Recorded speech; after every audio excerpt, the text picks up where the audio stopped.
सबको जय मसीह की। आइए अपने आज के इस मनन चिंतन के समय में जिसमें हम परमेश्वर के वचन पर मनन चिंतन करेंगे और परमेश्वर की अगुवाई, उसके वचन की आवाज़ को सुनने की कोशिश करेंगे। आइए इससे पूर्व हम उसमें आगे बढ़ें, अपने सरों को झुकाएंगे, प्रार्थना मांगे। महान जीवित सामर्थी परमेश्वर, इस जगत के सृष्टिकर्ता प्रभु, हम सबके बनाने वाले ईश्वर प्रभु, हम हृदय से आपका धन्यवाद अर्पित करते हैं क्योंकि हम जानते हैं कि हर रोज़, हर पल, हर समय प्रभु हम आपके अनुग्रह में ही अपने जीवन को आगे बढ़ाते हैं। और प्रभु विशेष रूप से जब हम प्रभु परमेश्वर हर रोज़ अपने जीवन को आप में आशीषित देखते हैं, परिपूर्ण देखते हैं, प्रभु निरंतर आपके अनुग्रह में अपने जीवन को पाते हैं। प्रभु ये हमारी जिम्मेदारी है कि हर दिन जब हम आपकी ओर से आशीषों को प्राप्त करें तो आपकी आवाज़ को भी सुनें। और प्रभु होने पाए जब आज हम आपके वचन की उस आवाज़ को आप में होकर सुनना चाहते हैं, प्रभु आपके पवित्र आत्मा के दान को मांगते हैं ताकि प्रभु आपकी पवित्र आत्मा की अगुवाई में हम प्रभु आप के उपस्थिति में आपके उस आवाज़ को सुन सकें। प्रभु हम जानते हैं कि सदियों से आपने अलग अलग माध्यमों के ज़रिए से अपनी आवाज़ को अपने लोगों तक पहुंचाया है। प्रभु हम सिर्फ माध्यम हैं। प्रभु ये आवाज़ हमारी नहीं बल्कि आवाज़ आपकी है। और इसलिए होने पाए प्रभु परमेश्वर, आप उसी शमूएल की नाई जिसको आपने 3 बार पुकारा था और जब तीसरी बार उसको इस बात की समझ आई और उसको जब बताया गया तो उसने कहा, बोल प्रभु क्योंकि तेरा दास सुनता है। उसी प्रकार से प्रभु परमेश्वर हम कहते हैं, प्रभु बोल क्योंकि हम सब तेरे दास आपकी आवाज़ को सुनना चाहते हैं।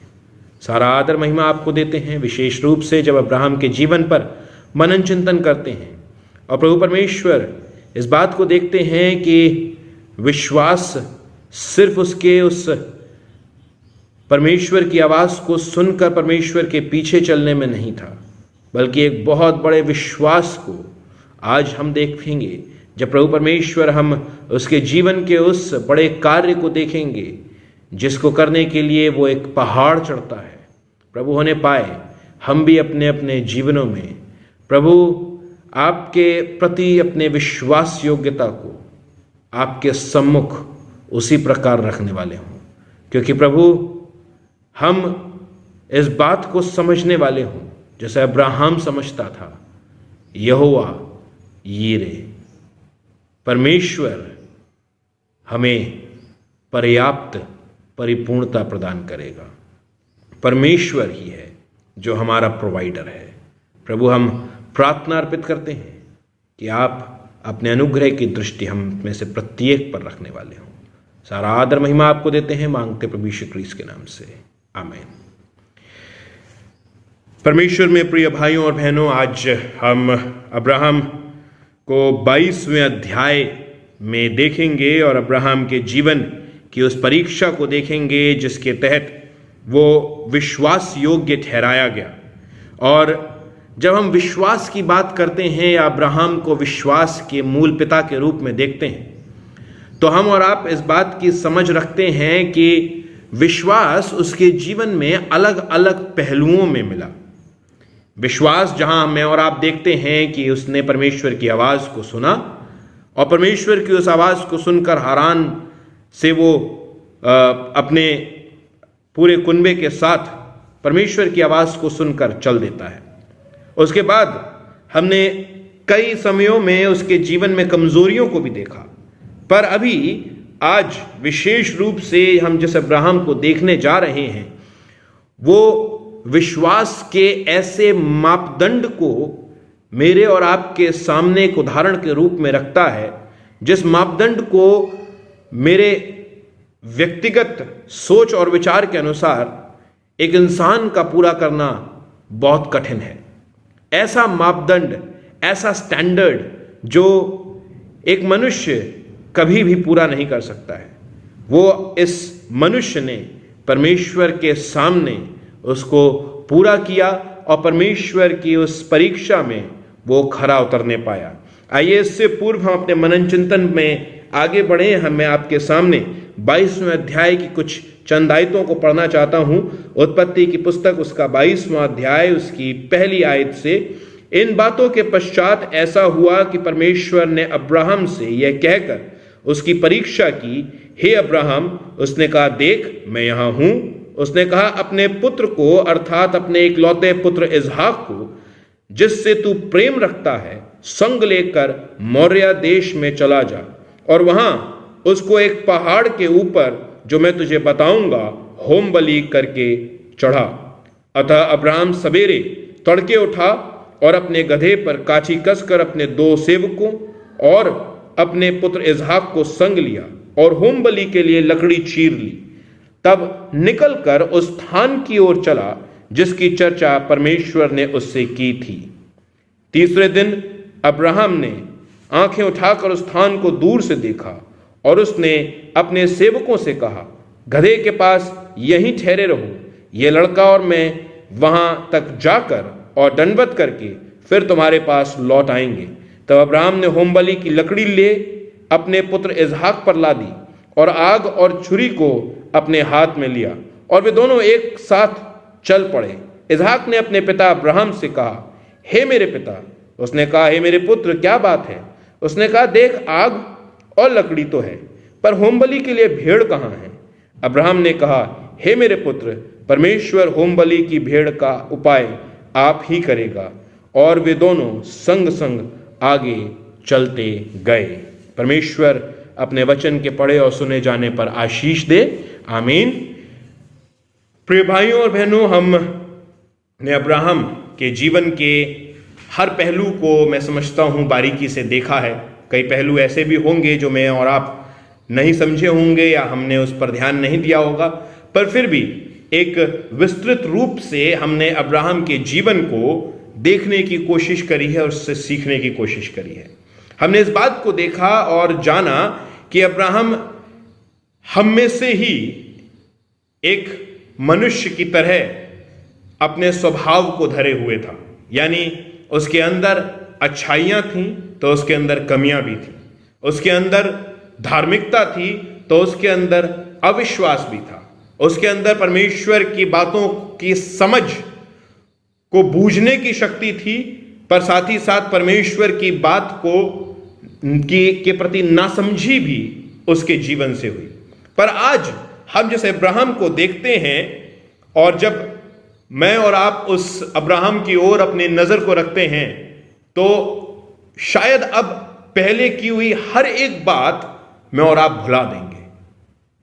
पहले की हुई एक एक बात जो मैंने अब्राहम के जीवन से एक कमी के रूप में देखी वो मैं और आप भुला देंगे, क्योंकि यहां ये मनुष्य परमेश्वर के द्वारा परीक्षा में डाला जा रहा है और ना सिर्फ परीक्षा में डाला जा रहा है बल्कि कठिन परीक्षा, और उस परीक्षा में वो उत्तीर्ण भी होता है, उसको वो पार भी कर देता है। हम सब जानते हैं कि परमेश्वर में 75 वर्ष की आयु में इस मनुष्य को परमेश्वर ने आवाज लगाई। 25 वर्ष बाद परमेश्वर ने अपने वायदे के तहत इसको अपना निज पुत्र दिया। यूं तो इस्माइल की पैदाइश मैंने और आपने देखी एक मिसअंडरस्टैंडिंग के तहत हो जा रही है, जहां ये जब 86 वर्ष का था तब ये पुत्र पैदा हुआ था और इसहाक से इस्माइल 14 वर्ष बड़ा था। पर हमने पिछले ही अध्याय में 21वें अध्याय में इस बात को देखा कि किस प्रकार से परमेश्वर बहुत क्लियर है अपने कॉन्सेप्ट में, अपने वायदे में, अपनी वाचा में, और वो अब्राहम से इस बात को कह रहा है कि मेरी वाचा इसहाक के वंश के साथ नहीं है, मेरी वो विशेष वाचा सिर्फ और सिर्फ इस्माइल के साथ नहीं है, पर मेरी वो विशेष वाचा सिर्फ और सिर्फ इसहाक के साथ है। इस्माइल से उसका अपना एक प्रेम है, उसका अपना एक लगाव है, वो उसको उसकी रक्षा करता है, सुरक्षा करता है। 2 बार, एक तरीके से अगर हम देखें तो 2 बार उसने इस्माइल को बचाया। एक जब वो गर्भ में था, और दूसरा जब वो 14 वर्ष की आयु में बाहर भेज दिया गया था या अब्राहम के डेरे से निकाल दिया गया था। दोनों बार परमेश्वर ने इश्माइल को बचाया। यानी हम ये समझते हैं कि परमेश्वर के हृदय में इश्माइल के प्रति संवेदना है, प्रेम है, और इश्माइल के लिए भी उसने किन्हीं बातों को रखा हुआ है। पर जो विशेष वाचा परमेश्वर ने अब्राहम से बांधी है, जिसके तहत उसने अब्राहम का चुनाव किया, जिसके तहत उसने अब्राहम को बुलाया, वो विशेष वाचा इसहाक के वंश से होकर आगे बढ़ेगी। और अब हम 22वें अध्याय में जब देखते हैं तो वही परमेश्वर जो ये कह रहा है कि इस वाचा में मैं इसहाक के वंश के साथ वाचा बांधता हूं, इश्माइल जो एक प्लान बी था वो भी निकाल दिया गया है। अब अब्राहम को नहीं पता कि ये व्यक्ति कहां पर है। ऐसी स्थिति में जब अब्राहम के पास कोई और ऑप्शन अब नहीं बचा है, पहले वो कहीं ना कहीं इश्माइल में अपने वंश को आगे देख रहा था, परमेश्वर बताता है नहीं, इसहाक में तेरा वंश आगे बढ़ेगा, इश्माइल को तू निकाल दे। इश्माइल निकल जाता है, अब उसके पास सिर्फ और सिर्फ इसहाक बचा हुआ है। परमेश्वर कहता है इसको बलि कर दे। परमेश्वर कहता है इसको होम बलि करके चढ़ा। और बहुत क्लियर वचन है परमेश्वर का, इसमें किसी प्रकार की कोई भी मिसअंडरस्टैंडिंग किसी भी व्यक्ति के लिए नहीं है। यहां परमेश्वर बड़े क्लियरली कहता है, हे अब्राहम, उसने कहा देख मैं यहां हूं। उसने कहा अपने पुत्र को, अर्थात अपने इकलौते पुत्र इसहाक को, जिससे तू प्रेम रखता है, संग लेकर मोरिया देश में चला जा, और वहां उसको एक पहाड़ के ऊपर, जो मैं तुझे बताऊंगा, होम बलि करके चढ़ा। इससे पहले मैं और आप बाइबल में कभी किसी मनुष्य के बलि के विषय में वर्णन नहीं देखेंगे।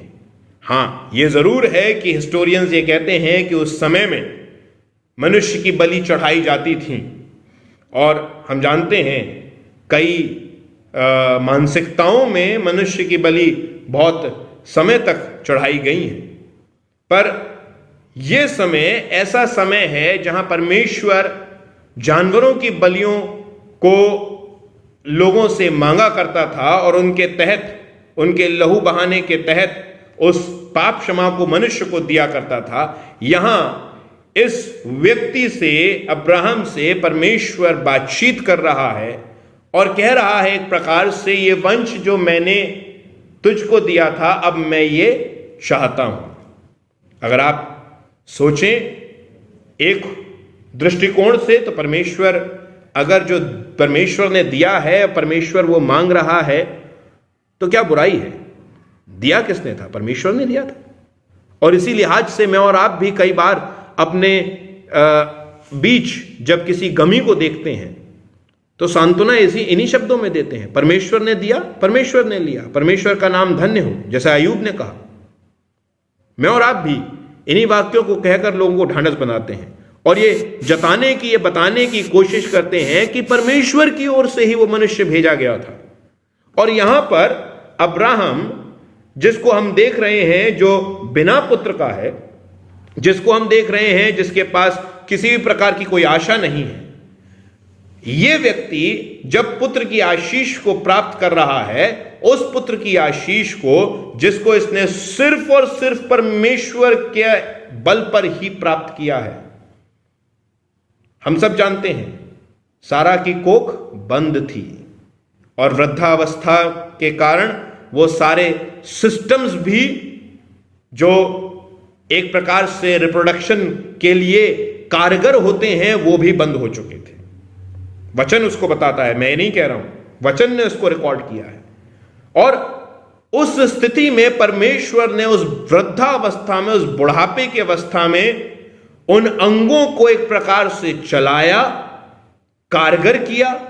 उस स्त्री के गर्भ में परमेश्वर ने पुत्र की आशीष को दिया। ऐसा भी हो सकता था कि पुत्र ना होकर पुत्री उत्पन्न होती, पर परमेश्वर ने सुनिश्चित किया कि जो ये एक बच्चा मैं इन दोनों के बीच में दे रहा हूं, ये पुत्र ही हो। और जब वो वंश आ जाता है जो अब्राहम को मिल गया है, वो है परमेश्वर का ही। एक बहुत विशेष बात मैं ये जानता हूं कि 22वां अध्याय शायद मैं एक मेडिटेशन में पूरा नहीं कर पाऊंगा, क्योंकि इसमें बहुत सारी बातें हैं। अगर मैं आज सिर्फ उस एक बात को लूं जो मैं सबसे पहले इंस्टेंस में देख रहा हूं, तो उसके तहत मैं और आप इस बात को समझेंगे कि मेरे और आपके जीवन में जो मैंने पाया है वो मेरा अपना नहीं, बल्कि मेरे परमेश्वर का दिया हुआ है। और अगर परमेश्वर चाहे तो परमेश्वर पूरा हक रखता है कि वो उसको मेरे पास से ले ले। अब्राहम के जीवन में ये इसहाक जो अब उत्पन्न हुआ है, परमेश्वर की दया, परमेश्वर के अनुग्रह, परमेश्वर की इच्छा और परमेश्वर की कृपा में होकर उत्पन्न हुआ है। और अगर उस स्थिति में परमेश्वर अब्राहम से इसकी होम बलि चाह रहा है तो कोई गलत बात नहीं है, क्योंकि परमेश्वर ने ही इसहाक को उसको दिया है। मेरे और आपके जीवन में सच में ये बात मैं किस रीति से सोचता हूं, समझता हूं या परखता हूं। कई बार मेरे और आपके जीवन में ऐसे समय आते हैं जब मैं और आप किन्हीं बातों को देखकर जो मेरे जीवन में घटती हैं, मैं और आप दुखी हो जाते हैं, मैं और आप गमगीन हो जाते हैं। सिर्फ वही इंस्टेंस नहीं जहां हम अपने अपनों को अपने पास से रहलत करते हुए देखते हैं, बल्कि दुनिया में अगर किसी प्रकार से हम किन्हीं ओहदों को प्राप्त करते हैं और वो ओहदे हमारे पास से चले जाते हैं, किन्हीं फाइनेंशियल स्टेबिलिटीज को हम प्राप्त करते हैं और वो हमारे हाथ से निकल जाती हैं, या कोई भी और ऐसी बात जो मैं चाहे भौतिक रूप में प्राप्त करूं, चाहे अपने उस मनुष्य एक्सपीरियंस में, प्रोफेशन में प्राप्त करूं, ध्यान देने की बात यह है कि वो सब मेरे को मेरे परमेश्वर ने दिया है। यहां तक कि मेरा अपना जीवन, जिसको मैं जीकर न जाने इस दुनिया में क्या क्या प्राप्त करता हूं, फैक्ट यह है कि यह जीवन भी कहीं ना कहीं मेरे परमेश्वर का ही दिया हुआ है। तो जब सब कुछ उसका है तो मेरा क्या है? मेरे पास मेरी वो स्वतंत्र इच्छा है, स्वतंत्र इच्छा जिससे मैं इस बात की समझ और परख को रखूं कि आज जो कुछ मेरे पास है वो मेरा नहीं, मेरे परमेश्वर का है। और मैं इस बात की समझ को रखूं, चाहे वो मेरा अपना जीवन हो, चाहे मेरा अपना परिवार हो, मेरे बच्चे हो, मेरा औहदा हो, मेरा धन दौलत हो, मेरा घर हो, XYZ, ये सारी चीजें परमेश्वर ने मुझे दी हैं and I am just a care taker. मैं सिर्फ एक केयर टेकर हूं, और सिर्फ एक केयर टेकर होने के नाते मैं इन चीजों का सुख उठा रहा हूं। अब मेरे को और आपको इस बात को देखना और परखना और जांचना है कि क्या मेरी सोच इसी प्रकार की है, या मैंने अपने आप को मालिक की स्थिति में ला दिया है। मालिक एक है, वो है मेरा परमेश्वर। वो है जिसने मेरे को जीवन दिया, वो है जिसने मेरे को जीवन की उत्तम आशीषें दी, वो है जिसने मुझे सब कुछ दिया है। और उन सब चीजों को प्राप्त करने के बाद कई बार मैं ये सोचता हूं कि अब ये मेरी हैं, और क्यों ना मैं इनको संजो के रख लूं। और मनुष्य की सबसे बड़ी कमजोरी कहीं ना कहीं यही हो जाती है कि वो इंसानी रिश्तों को, दुनियावी भौतिकताओं को संजो के रखना चाहता है, और जिसको उसने प्राप्त परमेश्वर से किया होता है, उसने खुद उसको प्राप्त नहीं किया है, परमेश्वर से प्राप्त किया है। और जब परमेश्वर से प्राप्त किया है तो हमेशा एक कृतज्ञता मेरे और आपके जीवन में परमेश्वर के प्रति होना आवश्यक है। एक बात, इसको मैं कल लूंगा, पर एक बात मैं कहूं जो अब्राहम के जीवन से मेरे को और आपको देखने को मिलती है, जहां अब्राहम कहता है, हे मेरे पुत्र, परमेश्वर होमबलि की भेड़ का उपाय आप ही करेगा। और आगे चलकर वो कहता है, यहोवा यीरे, गॉड द प्रोवाइडर।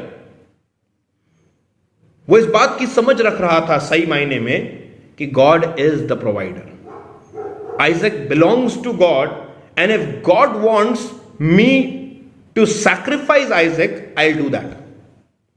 मैं ये भी जानता हूं कि इस व्यक्ति की मनोदशा बहुत ही खराब रही होगी। इसका वर्णन यहां पर हमको नहीं मिलता है, पर अगर हम उसको पिक्चराइज करने की कोशिश करें या उसको हम इमेजिन करने की कोशिश करें तो वो भी कहीं ना कहीं एक पिता था। वो अलग बात है कि परमेश्वर में उसका विश्वास इतना बड़ा था कि वो परमेश्वर से एक भी सवाल जवाब नहीं करता है और परमेश्वर की बातों को मानकर अपने कदमों को आगे बढ़ाता है। चाहे उसने अपने मुंह से उन बातों को ना बोला हो, पर उसके मन में क्या चल रहा होगा। जब आइजक ने उससे पूछा होगा कि पिता सारी चीजें हैं पर भेड़ नहीं है, मेमना नहीं है, क्या उसके हृदय की दशा रही होगी। पर उसके बाद भी वो उस कॉन्सेप्ट को समझ चुका था जो जिसको समझना मेरे और आपके लिए भी आवश्यक है, that my life, my family, my everything belongs to the Lord, I only am the caretaker. मैं सिर्फ इसका केयर टेकर हूं, और मेरी कसकर पकड़ने की जो आदत है, जो एक मनुष्य स्वभाव है, मेरे को और आपको उसको त्यागना है। Let it go loose, let it go loose, क्योंकि कहीं ना कहीं मेरे को और आपको इस स्वभाव से अपने विश्वास को परमेश्वर पर बढ़ाने का अवसर मिलेगा, जहां मैं और आप अपने विश्वास को अपने परमेश्वर पर बढ़ाएंगे और ये जानेंगे जब परमेश्वर ने दिया है तो परमेश्वर ही हर बात को संभालेगा, क्योंकि the battle belongs to the Lord.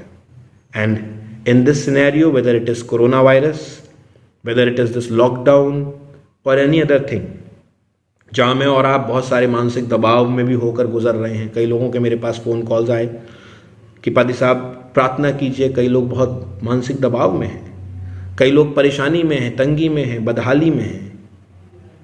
Only and only trust in the Lord, परमेश्वर पर विश्वास रखें और जानें और कहें रोज प्रार्थना करते हुए सुबह उठकर कि परमेश्वर आज का ये जो जीवन है ये मेरे को आपने दिया है और इसलिए the battle belongs to you.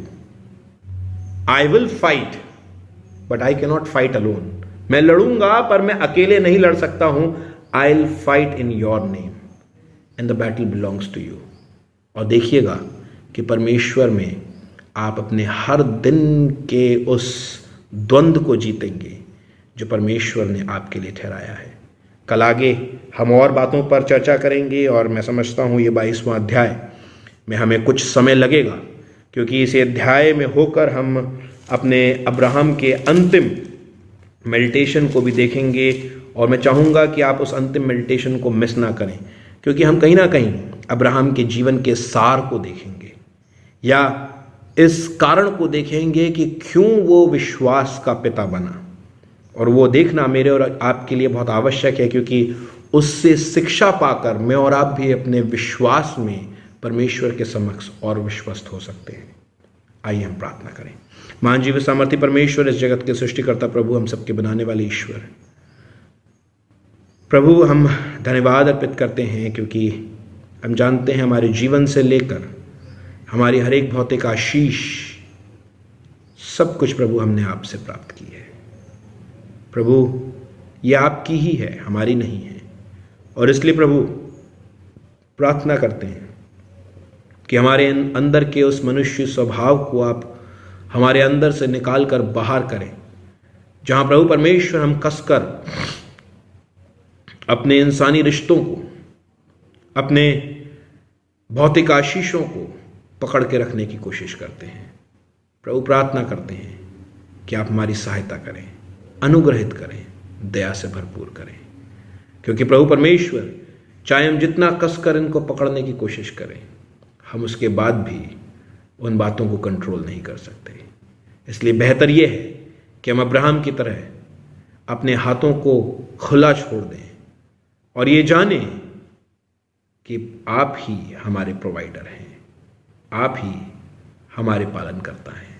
सारा आदर महिमा आपको देते हैं, मांगते प्रभु यीशु क्रीस्त के नाम से, आमीन।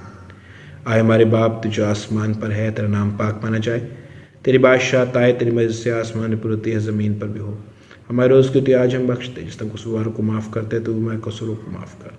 हमें आजमाइश न पड़ने दे, बल्कि बुराई से बचा, क्योंकि बादशाहत कुदरत जलाल हमेशा तेरा ही है, आमीन। हमारे खुदा यीशु मसीह का फजल, खुदा बाप की मोहब्बत और रूह पाक की रिफ़ाक़त और शराकत हमें से प्रत्येक के साथ, तमाम विश्वासियों के साथ, विशेष रूप से कलीसिया के साथ अब से लेकर हमेशा तक होती रहे, आमीन। सबको जय मसीह की।